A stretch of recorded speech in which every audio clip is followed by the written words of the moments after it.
Hey guys, it's Vera, welcome back to my channel. Today I have for you a little bit different video. We'll be taking this underexposed shot and turning it with few magic tricks into an amazing image. Isn't that exciting? Let's get into it.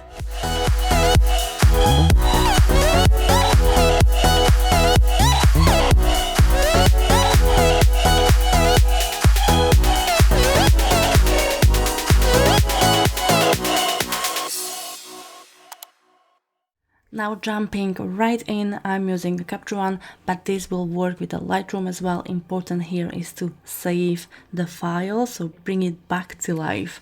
And we can do that by pushing the sliders, bringing up exposures, shadows, bringing down the highlights so it's not overexposed, making sure we're keeping eye on the curves, so nothing goes above the line, so we have a nicely balanced image.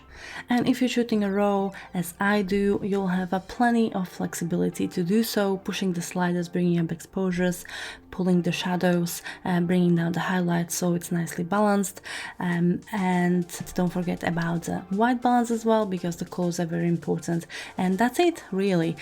We just saved the very underexposed, horrible dark image and made it into something nice that we can actually work with.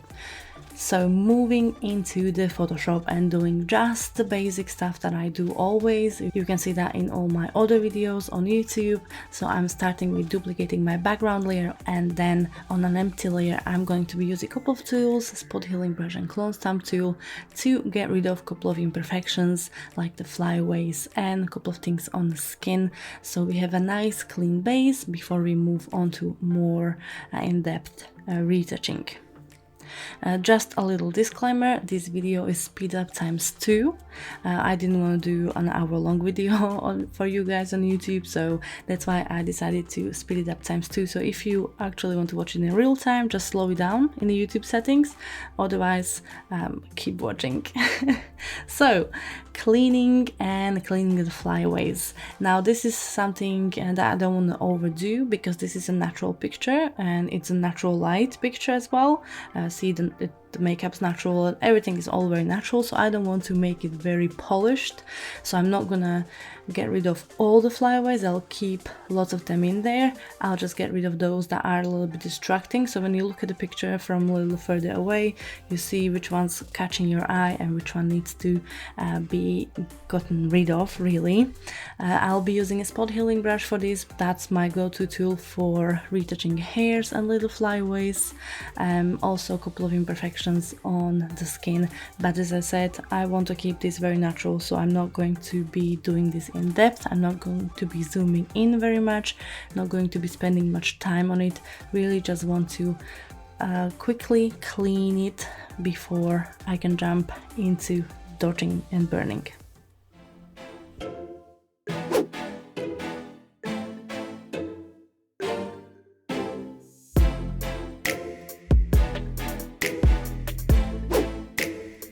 Now for the dodge and burn actions, I'm using my own actions that I've created for myself.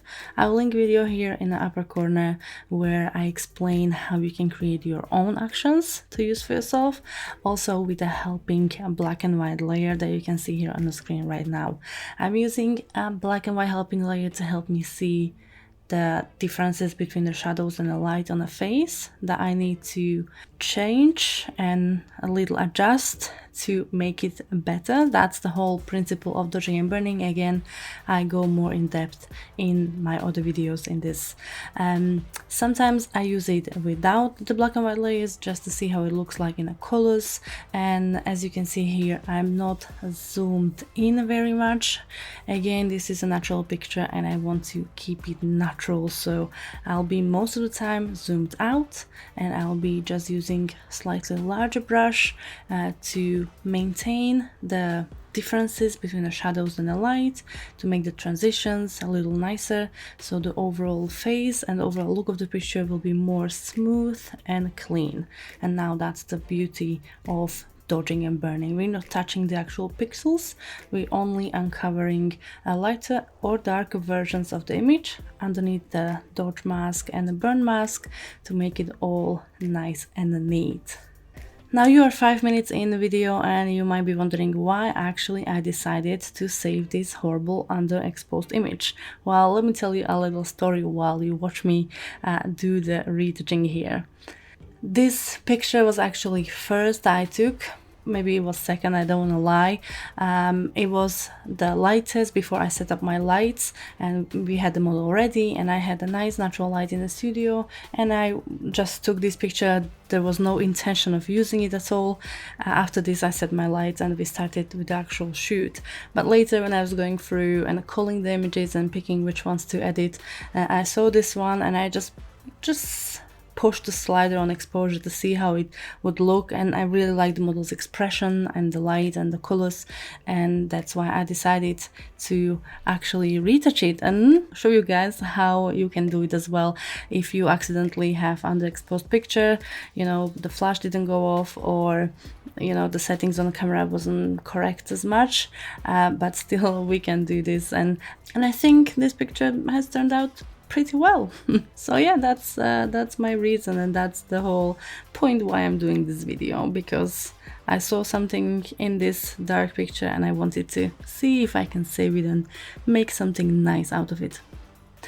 Okay, back to dodging and burning. As you can see, I turned off the helping black and white layer and I want to see how it looks in a color, and I'm still zoomed out and I'm still doing just a little changes, switching between the before and after, so turning off and on the masks and the layers just to see how I'm progressing and making sure I'm not going too far from the original, because I don't want to change any features of the model. I still want to keep all the natural shadows and highlights on the face. I just want to make it look more smooth and more neat, I can say.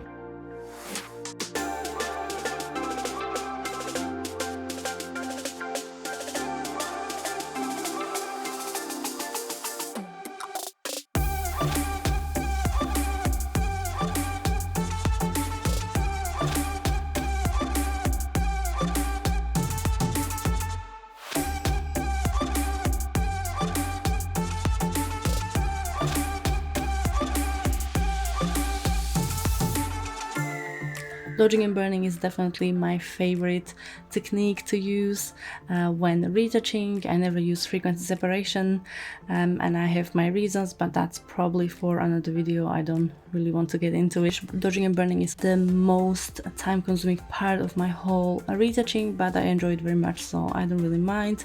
Again, this video is speed up ×2, so in reality this was a little bit longer, but still I only took short time to do the dodging and burning. Another video I have on my YouTube channel explaining how to do the natural retouch. I'll link it here in the upper corner, where I go more into why you shouldn't be overdoing it on dodging and burning, especially now, you know, the commercial market requires and wants more of a natural images. Now, when dodging and burning is over, I see some discoloration under the eyes, so I'm pulling an empty layer, turning it into color blending mode, and just filling up a little bit of hair and a little bit around the eyes, sampling the color from the area and just bringing it back in there to make sure we don't have any gross discolorations on the face. Now, another set of actions here that I created for myself for eyes retouching. This is a very easy and simple 5-layer step how I retouch eyes on my pictures. I'm going a little bit overboard here on the irises because I think that the piercing blue eyes just looks amazing on the picture, especially in combination with the red hair. So I'm going here a little bit, doing a slight dodging and burning as well, whitening up the eye whites and darkening the eyelashes a little bit more to give it more contrast.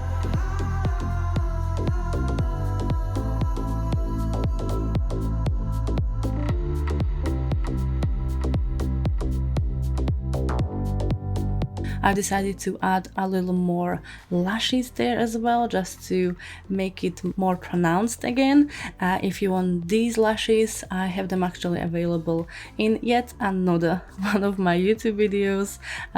If you don't catch these videos in upper corners here, they're all linked in the description, so you can go have a look and you can download actually these lashes for free. So go give it a go if you haven't done that yet.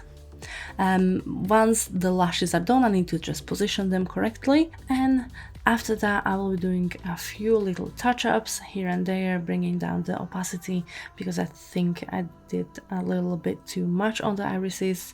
And don't forget about the eyebrows, fill them up a little bit more, again on the gray layer, which is kind of a simple version of dodging and burning, and I'll be good to go. Moving on to the lips. And with the lips, I only have two layers here. One is empty layer turned into coloric blending mode, where I will be uniforming the lip color, and other one is another gray layer, again simple version of dodging and burning, where I will be evening out the shadows and the light on the lips. Now I could do this together with the skin. There is no rule that you cannot do this together at the same time when you're retouching the skin. I just prefer to do it separately, so whenever I need to go back to the picture, do some changes, I have it all in a group and I know on which layer I did which changes, so I can go back and revert them if needed or adjust them in any way. This is just my preference. Maybe you think that's complicating things a little more. I think it's making things easier, so each to their own. You do it how you prefer. I'm just showing you how I'm doing it. Now, before we move to another step, I think it's time to have a look at how it looks all together so far. So let's see all those changes combined together, before and after, see our handiwork. And if you're happy with everything, I am happy, we can move on to another step, which is Liquify. So I'm creating a stamp visible layer. So we will combine everything that we've done so far on a 1 pixel layer, and we can open a Liquify filter. And here what I want to do is to change a tiny bit the lips, so make them all a little bit nicer. Again, those changes are very subtle, so I don't want to change model's features or anything, just to make them more symmetrical a little bit.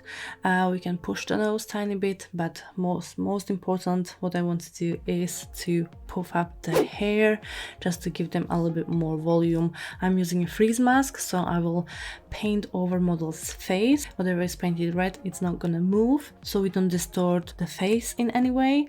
And I can now very comfortably puff up the hair just a tiny bit. A little goes a long way, so we don't want to overdo it. And if you're happy with it, we can go back to Photoshop. And since we touched the hair in a Liquify, I want to give them a little bit more shine, a little bit more sparkle, so I'm creating a curve adjustment layer and selectively with the brush adding a little bit of highlights into the hair to make them appear more shiny and more healthy. This curve adjustment is in linear dodge blending mode. I just find it gives a little more natural results, so that's why I'm using it in a different blending mode. Now everything is perfect. I'm happy with the skin, the face, with the hair.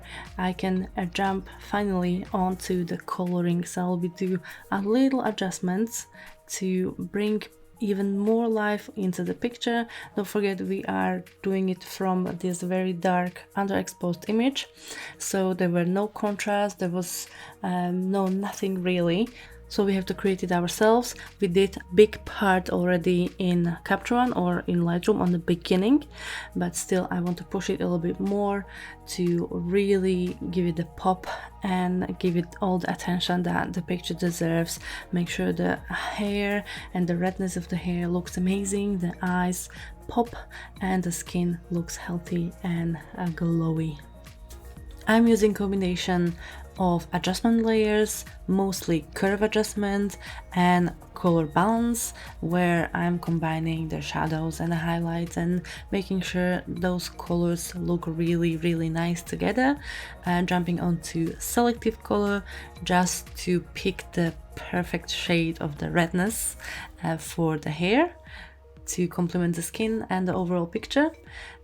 This is all just personal preference. Lots of people always ask me how you color your pictures, how you achieve all those colors. It's just how I see it, what it's pleasing to my eye and my aesthetics, how I think it looks the best. So this part is completely up to you. Just keep in mind that we have to make sure that the skin tone and the colors are as close to natural as possible. I mean, especially if you are doing this kind of beauty images.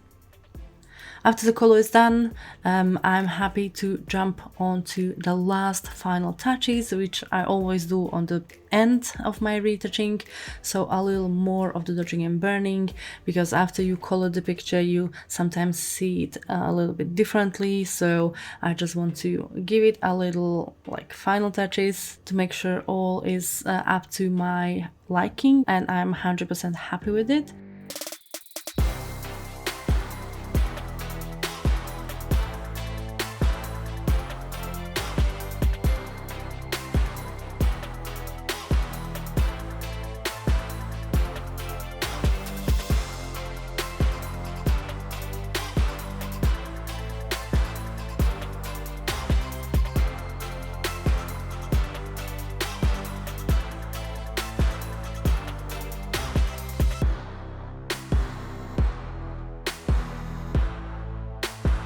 On the very end, I want to do something else to the picture, something different for this particular picture that will make it even better, a little cherry on a cake, if you will, and I want to add a little bit of natural freckles. Now I'm using it on a curve adjustment layer, so I'm bringing down the exposure, the middle part of the curve, pulling down, inverting the layer, and with my Freckles brushes that are also available in one of my YouTube videos to download for free, or on my educational page, veratoucheducation.com. I'm adding a bit of the freckles, making sure they are not on the eye and not on the lips, adding a little bit of blur to them, and bringing down the opacity quite a lot. I really only want to give a faint look of the freckles, something that would naturally be on a redhead skin. Usually I will also grab a brush and just fade them away even more, and after that I think I am done and I'm liking how this turned out. And we can jump back to Capture One or to Lightroom if you're using Lightroom and wrap it up. So I'm going back to Capture One where we started, and Capture One has this skin tone adjustment tab that I absolutely love to use. So I'm using it now to uniform a tiny bit of the hue and the saturation of the skin tone, just to make sure it's all nicely put together. And that is it. That's the whole process, start to finish, salvaging dark underexposed shot and turning it into something beautiful. Let me know guys how you liked the video and hope you enjoyed it. Leave me a comment, give this video a like, that really helps my channel, and don't forget to subscribe and hit the little notification bell as well so you don't miss any future uploads from me. And thank you for watching. I'll see you here next time. Bye!